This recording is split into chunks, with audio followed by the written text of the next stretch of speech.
Hi, good morning, everyone, and welcome back to the session today on personal and professional development.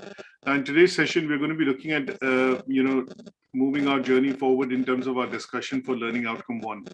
Yesterday, everyone, and welcome back to the session today on personal and professional development.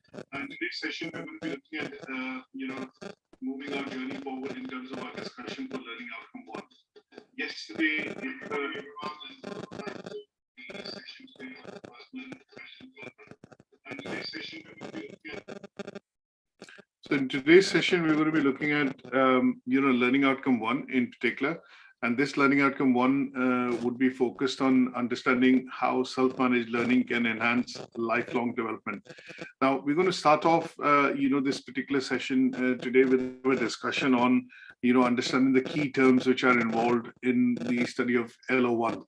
Now, one of the key terms which we come across is going to be referring to what is the concept of or the definition of self-managed learning. We're going to look at this in a bit more detail in a couple of minutes, but let's, for the purpose of setting a bit of a stage, discuss in short what is self-managed learning.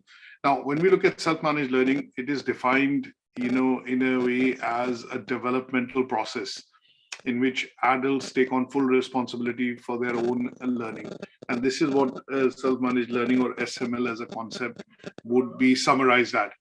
Now, what is lifelong learning? That's the other bit that we are going to be focused on today understanding. So lifelong learning is an ongoing, voluntary and self-motivated pursuit of knowledge for either personal or professional reasons. Now, it is important for us to understand that when we look at lifelong learning, sometimes we get to hear terms like, I have so many years of experience, or I have worked in so many different organizations, or you also get to hear a term wherein people say that I have worked through different roles in my career. Now, these are statements which are basically helping us understand the person's background in terms of how the person has gone through and has picked up learning, or basically learned through practical work experience in his or her job. So here, when you look at the concept of lifelong learning, it is important for us to understand that individuals' competitiveness and employability is enhanced through the concept of learning which you do when you're at your place of work. So over the years, or over a number of years that you essentially work within an organization or different organizations across different roles, you are able to pick up experience which allows you to improve your knowledge, your skills, and this then allows you to become more competitive. And in general, employees love this because you're more employable, you have more skills which they would be able to use at the place of work, or given a responsibility, you would be able to work through those areas quite easily because of the fact that these skills have been acquired over successive years of training and working within an organization. Now, if we look at the process of what is called self-managed learning, now, if I look at the process of what is called self-managed learning, or what we say SML, this concept was initially created by the Professor Ian Cunningham in 1978. And he drew, his experience of learning through independent study. And obviously, there were a lot of other theoretical models that he underpinned in terms of bringing this concept together. So he also looked at Gregory Bateson's theory of levels of learning, and from that he brought the concept of learning to learn to behavioral sciences. Now, there were also two different structured approaches in this concept. One is the learning agreement and the other is the learning group. The agreement is generally done between the students and the tutor, and it is a learning agreement that you get to see when you join an organization, when you join a course. There's generally a learning agreement which the college, university, or any such training provider will also have. And in our case, we also have at Versity, which is one of the things that we ask learners to sign at the start of their course. And this sees the beginnings of what is seen as the concept of self-managed learning. So the agreement is between the students and the tutors, and they agree to undertake and pursue that you will have these learning goals. And the the group is essentially the group of students or other learners that you would be working with or studying with in order to achieve those goals, because this learning group will become a part of your support, and this in general will help overall the process of learning which you do through this concept of what is called self-managed learning. Now, when we look at traditional definitions of self-managed learning, we are looking at this being an approach which is derived from the elements primarily from our point of view, which are based on the fact that there are different levels of learning, and these different levels of learning include self-development, self-learning, and action learning. Now, this particular approach is a holistic approach, and an individual taking up this approach basically is going to be underpinning the process of learning through the strong values and motivation that the person has. And that is where we get to see some learners being self-motivated, as we use the term, that they are self-motivated to achieve or learn something. So if you look at an example of guitar, learning a guitar as an hobby, now you can do certain lessons and obviously pick certain basics up.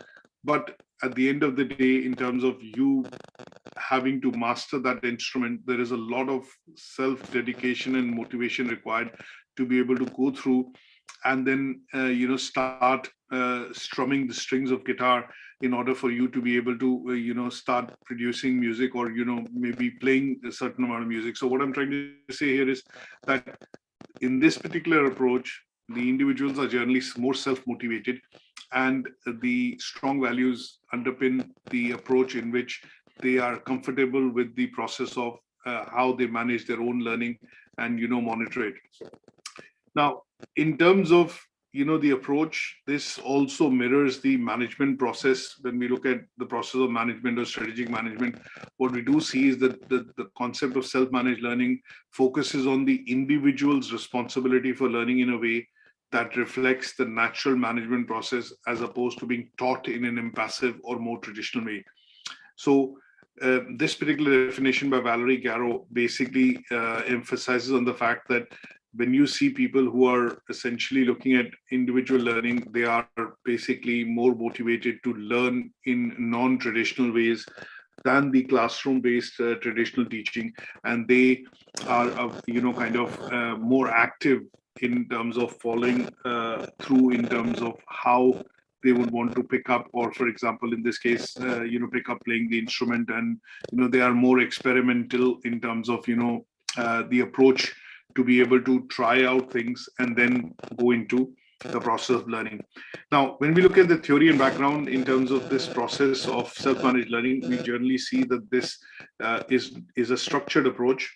And if I just confine this to in few slides, to the study which was done by Professor Ian Cunningham, and he obviously defined the learner agreement and the learner group. So here, the focus is that after the agreement has been signed, and you're becoming a part of a group, the choice of learning goals lies with you as a learner, and this can be done from a point of view of spending time in terms of picking up and obviously doing things at your own pace, and trying to reach those goals. So self-managed learning process, or SML as a process, operates in different ways, and this can not be classified into a very textbook kind of an approach. So here the main aim is to look at doing learning independently, wherein you are able to set your own goals, review your goals, and obviously as you achieve some of those goals, you keep adding those goals to be able to move things forward. Now, when we look at the main elements of self-managed learning, these elements comprise of 5 questions you need to ask yourself, and how robustly you'll be able to set or do your goal setting. So when we look at the main elements, they need to be looked at arriving by answering these 5 different questions. So where have I been? Where am I now? Where do I want to get to? So sometimes, these are basic questions which teachers and lecturers, or when you are doing the process of learning, or you enroll for a class or a course, these are basic bits that, get asked from you in terms of information, advice, and guidance. So, things like where you are with your studies, or where you want to be after the completion of this course, and why do you want to do this course. And then some of the associated questions is, how would I get there, and how will I know that I've arrived, in the sense that how do I know that I've completed. So a simple example here would be, if I look at the remits of this particular course that you're following with us, you would generally see that you started this course. Some of you are doing it from a point of view of health and social care, and what you are looking at essentially is achieving a diploma. So when you have completed all the 8 units, you would have known by then that you are now you have completed this course successfully. How will you get there? We are looking at breaking it down into a number of units. Each unit is being broken down into learning outcomes which are being taught, and they are allowing you to understand the contents of the unit and the units itself in terms of gaining the knowledge. And why do you want to do this course? Some of you have career aspirations. Some of you are doing this for the point of view of your professional development. Some of you run your own businesses, and obviously in the health and social care sector, to be a registered manager or a practice manager for a care home, nursing home, child, any such area which is related to childcare, you would be looking at working as a registered manager or as a practice manager, and this is one of the legal requirements from CQC. So some of you are doing this course primarily from that point of view, and that is where you know that this is the course required for you to meet that guideline. Now, some of you would also have in the past, ask yourself these questions, that why do I need to do this? And, where would I be if I don't do this course? And these then form the main elements of what we'll call the self-managed learning. Now, 2 elements that we looked at, one is the learner agreement and the learning group. So generally, when the study was done and it was proposed, Professor Ian Cunningham proposed that the learning group should optimally be comprised of 6 students, which basically then forms a group, and a group is headed by a group advisor, or there's a group advisor which basically is an expert in that particular field. And the expert's role is to primarily ensure that the group is structured in a way that they are able to meet the learning outcomes or the goals which have been set. Now, the body of the group or the learning group itself, which is the student body, then has to individually sit down and decide that, what time they spend, how do they spend that time, what kind of, activities are done, which will help them, achieve that goal. And then at some stage, you're looking at reviewing them, and you're considering how do you set up challenges and, meaningful tasks to be able to achieve those goals and objectives. Now, we also see that in the process of self-managed learning, you would basically be looking at, when you're a part of a group, you're looking at drawing on experiences and, ideas from the group itself. And this would help in the development of knowledge, and it will give you different perspectives, and hopefully, in a way, help contribute in the achievement of that goal. Now, as you do this through the part of being a group, this also ends up showing or working towards the contribution that you make to your other fellow group members, and it allows them to also enhance their knowledge, experience, and obviously achieving mutual goals which have been set, or some of the common goals which have been set amongst the group. Now, what would at some stage also suggested that we need to understand what are the various, self-managed learning, SML learning styles. Now, there are lots of different ways through which self-managed learning can be done. Now, one of the ways through which we look at this would be we need to understand what are learning styles. So this is something which we look at quite commonly when we discuss what is called the WARC, learning styles, and the WARC model in particular. And this is something which we need to know from our point of view of, theoretical concept, that why this came about, and obviously how these learning styles have been identified.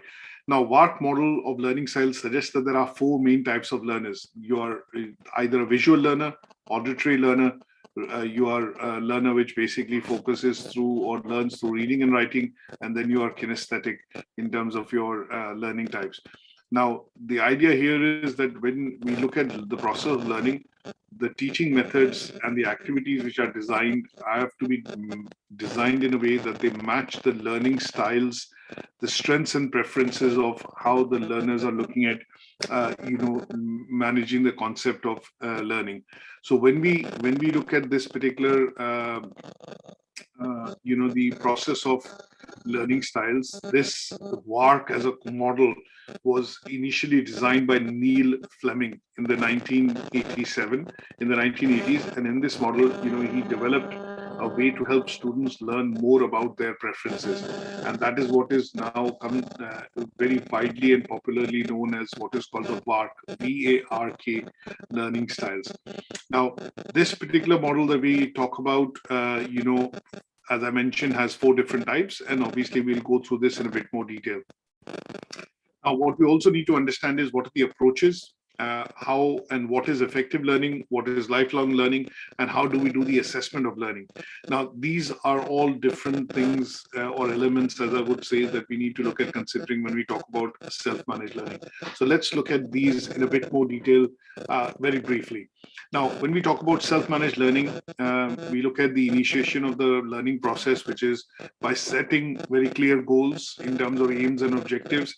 You would also look at, how you would want to achieve these goals, what could be the proposed dates for achievement. And then at some stage, you're also looking at doing a bit of self-reflection. And the process of self-reflection, tends to be, from a point of view of looking at how you would, essentially go about, say, in a case, looking at, witnessing or evaluating your own cognitive, emotional, behavioral, processes. And when we look at this particular process of, self-reflection, we are basically taking into consideration, your own ways through which you are going to be looking at understanding how you, let's look at, understand and set goals in terms of the, bits about learning. Now, this in some cases also could be said that it's a mirror. You're looking into the mirror. Sometimes we say, you're basically looking at yourself to understand how things work, what works for you, and what are your skills, the ability to be aware of yourself. And it's a process through which we're going to be looking at, awareness that you can apply at various levels when you're looking at the process of learning. Now, when we go across to the learning styles and when we look at personal preferences in particular, there are 4 bits that we generally look at. And these tend to be, personal preferences in terms of how you would, essentially look at describing, the preferences in terms of learning. And this is where we basically talk about, the CLOBS learning cycle in particular. So when we talk about CLOBS learning cycle, we also need to understand, what are these, why was this essentially proposed? And when we talk about, this particular process of learning, when we talk about CLOBS learning cycle, this is something which, was, let's say, proposed by David CLOBS. And when he proposed this, he proposed, 4 different types of learning styles. And these 4 different types of learning styles included things like, concrete experience. It included reflective observation, abstract conceptualization, and active experimentation. So let's look at this in a bit more detail very quickly. Now, when we talk about, CLOBS learning cycle, we basically look at this from a point of view of understanding that when learning styles were being developed and they were being proposed, there was a lot of work being done around this particular concept, and different, authors, scientists, and philosophers basically looked at proposing different theories. Now, David CLOBS was one of them, and in the 1980s, early 1980s, 84 to be precise, he developed this particular model of learning style, and this particular model of learning style basically had 2 levels. One is a 4-stage cycle of learning, and then the other is 4 separate learning styles which he proposed. Now, much of CLOBS theory is concerned with the learner's internal cognitive process. So when we talk about the process of, self-reflection, we talk about 3 different, areas. One tends to be cognitive, the other tends to be emotional, and the third tends to be, behavioral. So if you look at the concept of, cognitive, and we look at the definition of cognitive, it basically means that it is relating to being or involved consciously in terms of your intellectual abilities, such as thinking, reasoning, remembering, and they tend to be the elements of what are called, cognitive, behavior. Now, when we relate it to the process of learning, that is where Klopp's work comes in, and he basically focused on the fact that learning involves the acquisition of, abstract concepts that can be applied flexibly in a range of different situations.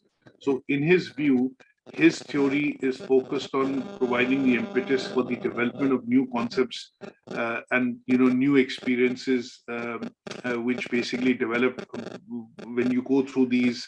So new concepts, essentially these 4 areas that he's proposed, and these are provided by new experiences which an individual would go through when the process of learning happens. So for him, learning is a process whereby knowledge is created through the transformation of experience. So the more you experience things, the more you would learn. And that is why this particular model of self-managed learning, is also, David Klopp's learning styles is also called the experiential learning cycle. Now, he came about with 4 different levels of learning and then 4 different separate learning styles. So he sees this as a cycle through which you go through first in order to, start the process of learning. And in this process of learning, there are 4 different learning styles which came about. So when he looks at the process of, learning, this is where he basically talks about, the 4 different phases that you go through in the learning cycle. And these 4 different phases tend to be concrete experience, reflective observation, active experimentation, and abstract visualization. So this is what I've indicated here on the 4 blocks in blue. So you start with active experimentation where you're doing, then you look at concrete experience in terms of feeling, then you do your observation, which is reflective observation, that you're watching what I've learned, and then you think about abstract contextualization in terms of, okay, how could I have done this better? And that tends to be, the 4 phases of through which you go through learning. So concrete experience tends to be, when I talk about the first one, here as a learner, you will encounter experience that would be new experience or a situation wherein you are open to reinterpretation of the existing experience in the light of new, concepts or things that you have come across. Reflective observation tends to be wherein the learner reflects on the new experience in the light of the existing knowledge. So what you have already got as a knowledge, you're basically looking at reflecting on it. And in a way, if you reflect on it, what you would also in some cases do is discover any inconsistencies between your experience and your understanding. Abstract contextualization tends to be wherein the reflection is giving rise to new ideas. So what you've done is you've done a bit of a self-reflection to say, okay, if I had done it this way, I would have maybe say, an example here that I would take is if you're running a marathon or if you're biking across a particular path to reach a destination, or when you're driving, for example, you might take one route and then realize that, okay, had I taken another route, that would have brought me quicker or faster, or would have helped me save a bit of time. So that is where abstract conceptualization is happening, wherein your reflection is actually giving you a new idea in terms of this new route that you could have taken. And this allows you to have learned from your experience. Active experimentation tends to be when you're newly looking at either create something which is newly being created, you're modifying something, or you're experimenting actively to try and reach a particular goal. And here the idea is that you see what is happening around yourself in terms of the world, and you basically are observing and then putting that into a bit of practice to arrive at a particular, say, solution or accomplish a particular goal. Now, when we talk about this particular concept through which you go through these 4 different bits, there are, in short, we can say experience, reflect, conceptualize, and you test. Now, this particular Klopp's learning cycle or experience cycle gave rise to 4 different learning styles. And these 4 different learning styles tended to be, reflected here. So you are either having a diverging style, you have a simulating style, you have a converging style of learning, or you have an accommodating style. So these are 4 different types that, he defined: reflectors, theorist, pragmatist, and activist. And these are what tend to be, looking at the concept of, the 4 different learning styles that he essentially, proposed. So Klopp's learning cycle, I would also say experiential learning process, and then the learning styles that he proposed, Klopp proposed through his experiential or Klopp's cycle, are defined as these 4. So when we talk about, activists, these are styles. This is a particular style in which an individual would immerse himself into gaining the new experience. They would enjoy the experience. They would be open-minded, enthusiastic. These are some of the characteristics, obviously, which are defined, for these different learning style that he came up with. And they, as an activist, you prefer to act first and then consider the consequences later. You seek to be the center of the activity when it is happening, and that is why you're an activist. A pragmatist would essentially look at putting a plan into place. They would be looking at, studying theories, techniques to basically even before going to implement or act on anything. And they would be looking at new ideas coming across from either brainstorming or experimentation. They would kind of act quickly once they know that the idea is firm and, would lead to a bit of success. And they are sometimes also classed as impatient because they would have endless discussions to ensure that, the idea is right, or the main elements to achieve that goals and objectives are actually set in place. Then we look at theorists. They tend to think through the problem in a very logical manner. They apply rationality and objectivity to it. They assimilate, different facts before even attempting to make any particular action. They're quite disciplined. They would look at putting things into a chronological order, a rational order, and then they are keen on making assumptions to even modify before they even start attempting any particular thing from a point of view of achieving those goals and objectives. A reflector or a reflector's view is primarily focused on observing things from the background. They are cautious. They normally take a backseat, or sometimes we call them as fence sitters, and they would use past experience, information available to be able to make observations or look at the bigger picture before they start doing anything in terms of any experimenting or going into jumping into the situation. Now, these 2 bits are quite important because they give you an idea when I look at talking about learning styles, and when we look at Klopp's learning experiential cycle, and obviously look at the 4 learning styles that he came about, they become quite important. And the WARC model, which was proposed by Neil Fleming, are quite important because it allows us to understand how learners learn. What are the basic things in terms of how you align from a point of view of learning style? And this allows the trainers, tutors, teachers, lecturers to be able to modify and create approaches which are going to be beneficial and apt for you to be able to, create a very good learning environment. Now, there are various approaches through which learning can happen. We can learn through research. We can learn from others. Learning can also happen by mentoring and coaching. You can learn by attending seminars, training, conferences. You can also be learning from interviews, use of social media, reading through the internet. There are loads of ways through which learning can happen. Now, in order for learning to be effective, what we need to look at is learning needs to be quite focused, tailored to the fact that it meets your needs of personal, assessment, which is what learning style you have. You need to look at a bit of POLC, which is planning, organization, an evaluation. So when we talk about, the essential parts of, the planning and controlling stage, which is basically what we call, initiation, planning, execution, and closure. So here, what you're looking at is you're looking at this as a concept to be able to ensure that your learning that you're doing is quite, focused and tailored to meeting your needs. Now, one of the other things that I'll very briefly focus on here would be the, concept of lifelong learning. Now, when we talked about initially the definition of lifelong learning, we looked at some of the bits, which is wherein we talked about, if I look at, the basic of lifelong learning, we basically looked at, so if I, look at learning which happens over the years through experience, through working through different roles, and I talked about, both on professional and personal fronts. What we mean here is that this is an ongoing, voluntary, self-motivated process wherein you're in the pursuit of gaining knowledge, and this could be for personal and professional reasons.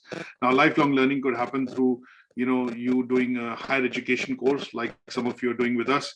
You are looking at maybe, using some of the learning that you've done in terms of your academic qualifications to further your learning by enrolling into another course. And sometimes you get some exemptions, which is under the recognition of prior learning apprenticeships, which the government is pushing quite excessively nowadays in order for youngsters and young people to get into, to decide, let's say on-job training or apprenticeships, essentially allowing you to decide in terms of, what careers or professions you could go into by understanding and taking up apprenticeships. And then sometimes we also look at the concept of credit transfers and exemptions. And this is a practical example that I put on slide in terms of, understanding how lifelong learning would happen. Now, some of us might also want to understand that, why is this important? I think this is important from a point of view of employability. This is important from a point of view of you gaining more skills. This is important from a point of view of, people having more competitiveness and, you generally being more employable, and the skills and traits that you gain over the years by training or different forms of training allows then you to become more employable. And that is where the concept of, lifelong learning becomes important. Now, what we want to also look at is in the first assessment criteria, very briefly, it talks about evaluate approaches of self-managed learning. So here, what I would suggest is you need to go about talking about the process of self-managed learning, and in the process of self-managed learning, give some ideas in terms of how you would go about pursuing learning at the individual level, and that could be done through, as I mentioned, seminars and conferences, reading through internet or sources, and obviously active participation that you generally would do either in group discussions at the place of work or even, on social networking sites. Now, in the second assessment criteria, we've covered the theoretical bit of the learning outcome, and I'm just going to go through the assessment criteria now. In the second assessment criteria, what it is asking you to do is basically propose ways in terms of how you can do lifelong learning. Now, when we talk about various ways in which we can propose how lifelong learning can happen, what we need to do is basically look at doing two things. So obviously in the assessment criteria, we'll be looking at conducting a SWOT, which is your own SWOT of strengths, weaknesses, opportunities, and threat, and then the process through which you are looking at self-reflection. But before we go into this, let's look at, the theoretical side of this particular assessment criteria, which is lifelong learning defined. Now, learning which is pursued throughout life, as I mentioned earlier, in terms of our generic definitions at the start, learning which is flexible, it is diverse, it is available at different times, in different places, through different methods. And that would be classed as, lifelong learning. Now, when we talk about lifelong learning, there are pillars. If I define it from a point of view of just education as a context, there are pillars of education. So learning to know, learning to do, learning to live with others, and learning to be. Now, if I go into further details, this particular part focuses on how you want to learn, what tools and knowledge that you want to acquire, why are you doing this learning. So learning is being done from a point of view of different type of work that you need to do in the future. Sometimes you look at people changing careers, changing jobs, and they need to do another course or they need to up their skills. And that is where the learning is required. And you're learning essentially to live with others. That means you're also discovering that there are skills and traits that you need. You need to build your capabilities and capacity. And in some cases, future-proof yourself because you're going to be working within an organization or in a competitive environment, and that is where it comes to the fact that you're looking at learning to live with others. And learning to be tends to be, you're educating yourself so that your personality, your complete. You're basically looking at completing your development in the sense that you are. As you grow with the numbers of years of work that you experience that you have, you're growing in terms of skills, knowledge, and that would allow you to be, moving up. Say practically, if I give you an example, moving up the ranks or taking up higher positions within an organization. That is where it tends to be learning to be. Now, why is lifelong learning important? It's important because we are looking at becoming better, more effective, more productive.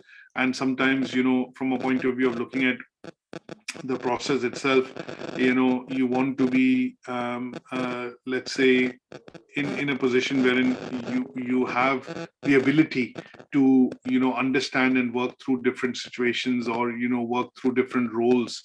And that is where, you're looking at the process of, lifelong learning. So when we talk about why is it important, there are a couple of things that we can think of in terms of, why it is important.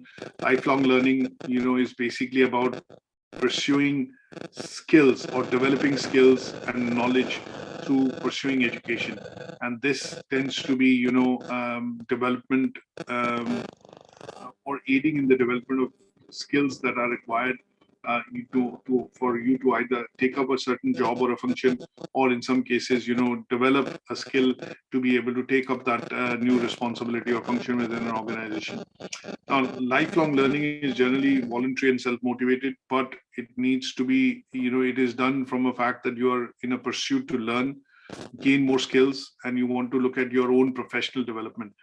Now, this tends to be, from a point of view, when I given an example that, one is you want how to play a guitar. The other is you want to be learning to play it at a level, beginner's level, intermediate level, or at an advanced level. And that is where, you're looking at enhancing the quality and duration of your training in order for you to go from a beginner's level to an intermediate level to an advanced level.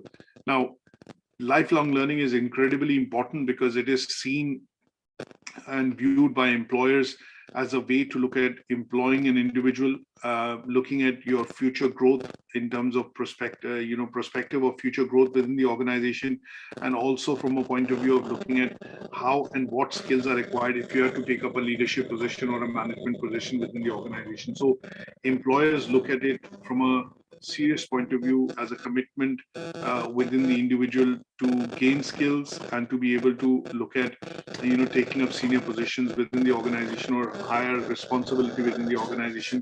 And this tends to be, quite important, for employees. When you look at from an individual perspective, you're looking at this from a point of view of ensuring that you are becoming, by gaining new skills, by assimilating information, you're becoming more competitive in general.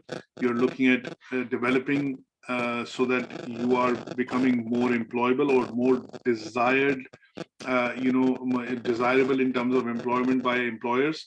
And it also looks at, you growing personally and professionally in terms of, your own, let's say, personality. And this in general allows you to, continue employment or, look at progression within your employment. Now, a simple example that I will give here would be COVID-19 pandemic. Now, we've all been through this pandemic, and what we generally see that some of us have had to reskill, upskill, or, do some sort of a course in order to ensure that we are more employable. So a lot of employers did some basic trainings with employees to be able to make, let's put it this way, to ensure that people could work from home. And in those areas, this particular training was required at the individual level in order to ensure that you could continue to work within the organization by working from home during the pandemic. So the concept of some part of it was done through training, but some part of it was self-managed training, because you ended up then, after attending the basic training of how to use Zoom, how to connect through the switchboard, by using some of the software on which the organization trained. At some stage, you did your own training and your own experimentation, own practice, to be able to ensure that these are things that you are aware of and are more comfortable from a point of view of doing. So let's look at the assessment criteria 1.2 very briefly. So here it says proposed ways in which you would look at, the concept of lifelong learning. So what I would suggest here would be that when you look at proposing ways in terms of how you would look at, lifelong learning, here I would say that you need to do your SWOT analysis, which is where you are going to assess your strengths and weaknesses. When you know your strength areas and your weakness areas, then the weakness areas is what you would put into a bit of a table to say, these are my areas of weakness and this is what I would need to, do in order to, turn weaknesses into strength, or actually mitigate my weaknesses. And this would be done through the route of SWOT analysis. Now, this is not something that you do once, but you might need to do it at regular intervals, so that as you gain more skills and you acquire more knowledge, you're assessing yourself again using the SWOT analysis route, and that would make you more self-aware in terms of what are the areas of development that you need. The other bit that you would need to do is basically look at a bit of self-reflection, and I've left these two slides empty because there are lots of templates of SWOT analysis that you can look at, and you could use any one template which is more going to be useful for you to be able to do this, and then use it as a part of your task that you do. Now, self-reflection would here be, again, you're looking at your own let's say inner self, like as I mentioned earlier, more like a mirror to yourself, and what you're looking at is discovering in terms of what areas you need to develop on and how you would go about developing those areas. Now, in the last assessment criteria of learning outcome 1, it talks about evaluating the benefits of self-managed learning to both an individual and as well as an organization. So here, what I've done is I've put across some points which, basically look at discussing why self-managed learning is important, and, why employers would need to look at you doing some sort of learning at your own individual level. Now, one of the things which I'll put forward is that when you look at appraisals, which happen at the end of the year, in most organizations, that is where the employer is actually looking at assessing your skills, your knowledge, your experience, which is going to be whether that experience, skills, and knowledge is enough for you to be able to perform in your job effectively. So in some cases, you would see an assessment as a process is to be done first, to evaluate that these are the areas in which either you need development, or these are the areas in which you would need to up your skills, and an employer would ask you to either do a course, put you onto a course, or do some training, so that that development as a process can happen. Now, when we talk about the benefits tend to be, from an organizational perspective, effective communication, better teamwork, and obviously, in terms of other benefits we talk about is that as a process, when you look at individually, you're looking at gaining information through the process of learning, you're looking at enhancing your knowledge, and you're able to better present yourself, and overall it looks at enhancing your personality as an individual. Now, knowledge obviously is important because of the fact that that allows you to act, that allows you to make decisions, that allows you to effectively work with colleagues and peers within the organization, and it also leads to the development of skills which are required for you to effectively function in your job. Now, when we look at the process of self-managed learning and benefits of that for an individual, what we could do is basically classify. You could basically do this task, in a way by drawing up a table. And on one side, you could look at benefits to the individual, and on the other side, you could look at, benefits to the organization. And some of the benefits of self-managed learning can be, that you can begin, say, for example, immediately. You can learn at your own pace. You can collaborate with others. You can also, set goals which are going to be helpful for you from a point of view of, achieving, say, for example, certain aims and objectives. Now, when we talk about benefits to the organization, what we are looking at here is that you need to look at how an organization would benefit if you're learning and continuously, let's say, developing yourself in order for you to be able to better perform within your role within an organization, which allows you to, say, face certain challenges and, maybe take certain, new areas of responsibility which the organization would want. So when we talk about, the benefits, these organizational benefits tend to be, let's look at an example. It creates a better work, you're performing better at your place of work. It is making you more loyal to the organization in a way. Your confidence levels are up, and this allows you to take up more responsibilities. And in certain areas of working, where you need to look at taking up a challenge, or you're faced with a challenge or faced with a situation where you need to adapt, this process of self-managed learning allows you to, adapt in a much quicker way.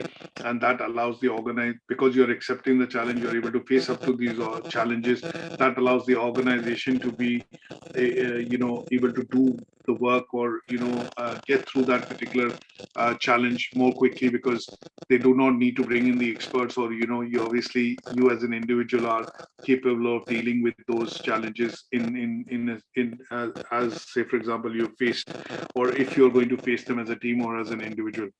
So there are benefits to both individual as well as organization, and I would suggest that you could basically look at putting it across from a point of view of doing the assessment as a table.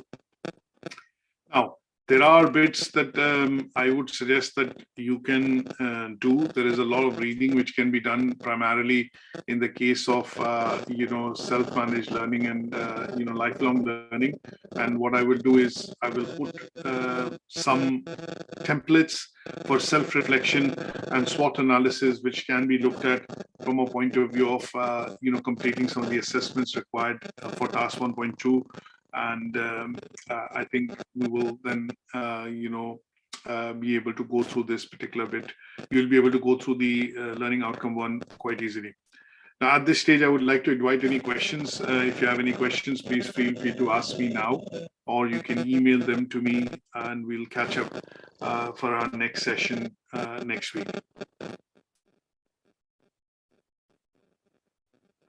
That's great. Thank you so much for attending, and look out for the articles and journals which are also uploaded on Moodle for you to do a bit more reading into the concepts of self-managed learning and lifelong learning.